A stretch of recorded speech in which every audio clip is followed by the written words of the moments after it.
प्रभातखबर.com, विश्वास वही, रफ्तार नहीं।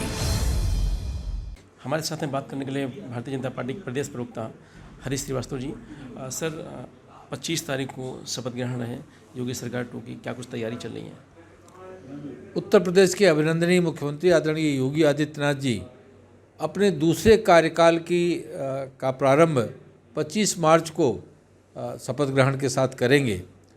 और जिस तरह से उनका प्रथम कार्यकाल जो 2017 विधानसभा चुनाव के बाद से प्रारंभ हुआ, वो जिस तरह से जितना अद्भुत रहा और गरीब कल्याण योजनाओं का जिस तरह से उन्होंने क्रियान्वयन किया, कोविड जैसी महामारी को कंटेन करने के लिए जो पूरे प्रदेश में उन्होंने काम किया, इसी तरह इंफ्रास्ट्रक्चर डेवलपमेंट को लेकर के जो काम किया, चाहे वो एक्सप्रेस वे का निर्माण हो, मेट्रो परियोजनाओं का निर्माण हो या हवाई अड्डों का निर्माण हो, रामलला के भव्य राम मंदिर निर्माण का माननीय उच्चतम न्यायालय ने मार्ग प्रशस्त किया और उसका निर्माण का कार्य जो चिर प्रतीक्षित था, 5 शताब्दी से उसके लिए लोग प्रयत्नशील थे, वो ऐतिहासिक कार्य प्रारंभ हुआ। अयोध्या में दीपोत्सव का कार्यक्रम, काशी में दीपावली का कार्यक्रम और वृंदावन में होली, इन बहुत सारे जो उत्सव हैं उसको जो भारत की जो संस्कृति है उसको जो उन्होंने एक महिमामयी गौरवमयी अपना नेतृत्व प्रदान किया, उसका परिणाम है कि पूरी दुनिया से आज पर्यटन उत्तर प्रदेश में बढ़ा है।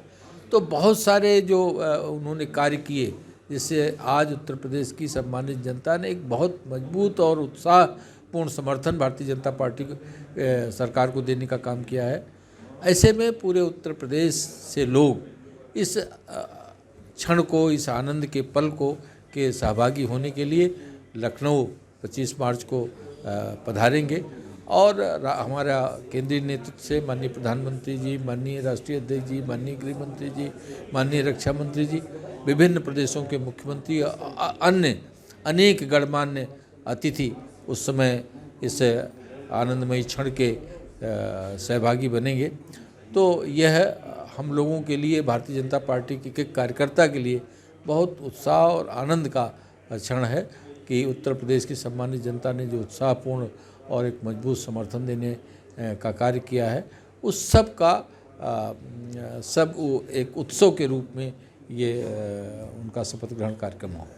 अखिलेश यादव लोकसभा अभी कयास लगाया जा रहा है कि विधानसभा से इस्तीफा देंगे या लोकसभा से देंगे। आज लोकसभा ने इस्तीफा दे दिया है और मुख्य विपक्ष की भूमिका बैठ करके वो बीजेपी सरकार से लड़ेंगे सामने से। देखिए, श्रीमान अखिलेश यादव जी और श्रीमान आजम खान साहब दोनों लोग आजमगढ़ और रामपुर से लोकसभा के सदस्य थे।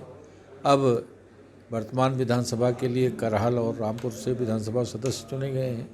ऐसे में उनके लिए एक ऑप्शन था कि भाई वो चाहे लोकसभा रिटेन करते या विधानसभा। मुझे लगता है कि श्रीमान अखिलेश यादव जी को लगता है कि 2024 में भी उत्तर प्रदेश की सम्मानित जनता लोकसभा में समाजवादी पार्टी को कोई स्पेस देने वाली नहीं है, इसलिए उन्होंने अपनी विधानसभा की सीट को सुरक्षित रखना ज़्यादा मुनासिब समझा। अच्छी बात है।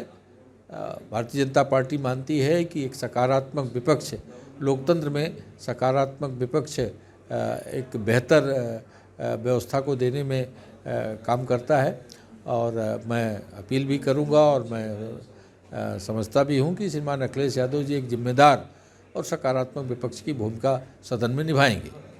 महंगाई को लेकर डीजल पेट्रोल लेकर कहा जा रहा है कि भाई सत्ता बदली का मतलब चुनाव हुआ, चुनाव के बाद महंगाई बढ़ गई, तो ये गिफ्ट दे रही बीजेपी ये लोगों को, विपक्ष का खासकर।